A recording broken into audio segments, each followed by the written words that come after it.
So hello and welcome back to another video. তো কথা বলবো আজকে বিশেষত খাদান এবং বাংলা ইন্ডাস্ট্রির যেরকম যা সিনারিও চলছে প্রত্যেকটা সিনেমা জুড়ে সেইগুলোর বিশেষত নিয়ে কথা বলবো, সেগুলো নিয়ে।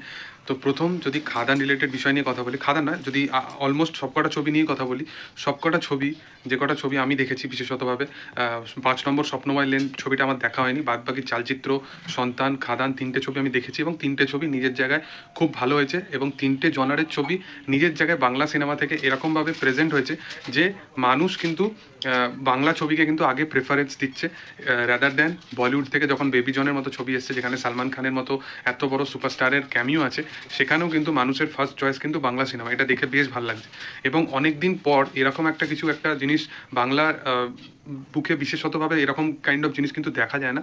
কিন্তু প্রথমে বহুরূপীর ক্ষেত্রে আমরা এই জিনিসটা দেখেছিলাম, এবার কিন্তু খাদানের ক্ষেত্রে এই বিষয়টা আমরা দেখছি ফলো করে। বহুরূপীর ক্ষেত্রে এটাই দেখা গেছিলো যে বহুরূপী এমন একটা ছবি যেটার 80তম দিন হয়ে গেছে, এখন শোজ আর একটা দুটোই হয় কিন্তু প্রত্যেকটা শোজ কিন্তু হাউসফুল বা অলমোস্ট ফুল যাই যায়। তো একটা ছবি তার 80তম দিনে হাউসফুল হচ্ছে, তো বোঝা যাচ্ছে যে সেই ছবিটা আরও কত কি ডিজার্ভ করতো এবং কত কি বক্স অফিস কালেকশন আরও বেশি পেতো।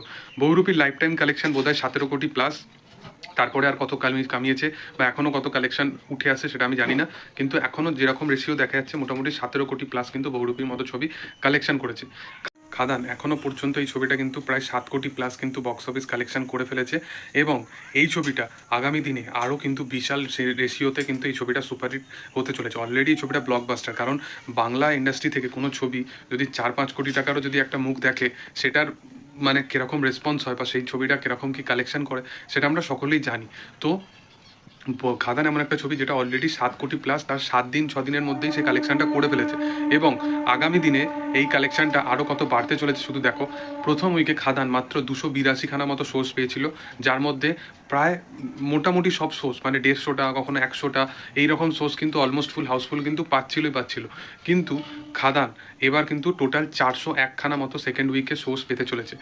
যেহেতু খাদান এত সুন্দর অডিয়েন্সের কাছে রেসপন্স পেয়েছে এবং বাংলার অডিয়েন্সের কাছে প্রথম প্রেফারেন্স কিন্তু যেহেতু খাদান হয়ে দাঁড়িয়েছে, তো সেই কারণবশত এখন কিন্তু হিন্দি থেকে যারা বেবিজন ছবিটাকে নিয়েছিল বা বেবিজন ছবিটা থেকে পুষ্পা 2 কোথাও কোথাও চলছে, তো সেরকম যেখানে যেখানে ছবিগুলো চলছে সেই ছবিগুলোকে কিন্তু এখন ফাইনালি সরিয়ে দেওয়া হচ্ছে। তো আমার কাছে মূল যেটা বক্তব্য, যে খাদান চলুক, সন্তান চলুক বা চালচিত্র চলুক বা 5 নম্বর স্বপ্নময় লেন চলুক, কিন্তু এই যে বাংলা সিনেমার প্রতি এই যে হোলটা বা যে মেকার্সরা বা ডিস্ট্রিবিউটাররা তারা ফার্স্ট প্রেফারেন্স হিসাবে বাংলা সিনেমাকে রাখতে বাধ্য, এই কারণে যে অডিয়েন্সের ফার্স্ট প্রেফারেন্স বাংলা সিনেমা। তো এই জিনিসটা কিন্তু অনেকদিন পর এরকম কিছু জিনিস হতে দেখা গেল, বিশেষতভাবে ক্রিসমাসের টাইমে এরকম কিছু হয়েছে কিনা আমার জানা নেই। তো যাই হোক, এটা নিয়ে আমি আর বেশি কিছু বলতে চাই না। আমার মনে হয় যে খাদান আগামী দিনে হয়তো বহুরূপী রেকর্ডটাও কিন্তু বিট করে আরও বেশি বেশি কিছু কিন্তু কালেকশন করতে চলেছে। দেখার যে কী হয়। তোমাদের কি বক্তব্য এই বিষয়বস্তু নিয়ে অবশ্যই কমেন্ট সেকশনে আনতে পারো। ভিডিও যদি ভালো লেগে থাকে লাইক শেয়ার সাবস্ক্রাইব করে দিও। Thank you all, by.